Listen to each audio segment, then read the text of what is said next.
I have an easy answer with a really hard application associated with it. Don't judge. It's not the critique that guys don't want to hear. It's the judgment that they don't want to hear. In your tone, when you talk, you might be saying, so did you look for a job today? Because we like to use that. Did you look for a job today? The tone reads, I find that you are an ineffective man. And you are not worth as much as I thought you were. Do you want to hear that? No. But maybe that's not what she's saying. Maybe that's what he's hearing. Exactly. Exactly. I'm just telling you what men hear. So what would you say? If you wanted to say? Well, it wouldn't start there. It would start over the course of the relationship, showing him that no matter what he does, you're not going to judge him for it. And that way, like take a page out of the Shrink Handbook, basically. When people come to me, they don't feel judged.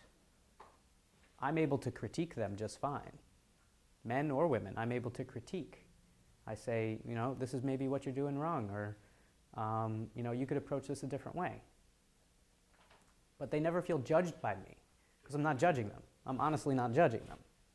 People have problems, people have damages, people have insecurities, and that manifests in all sorts of ways. People have fears, and that manifests in all sorts of ways.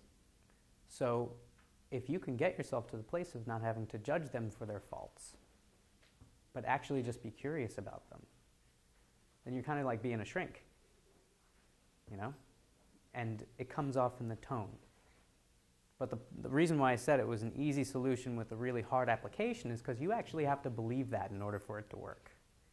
You can't just fake non-judgmental approaches. And that's a good distinction for, by the way, whether or not you get a good therapist or not, is if you sense that they're faking being non-judgmental versus it's not an issue at all in the room, that's a good sign. That's a good kind of barometer of whether or not you got a good shrink.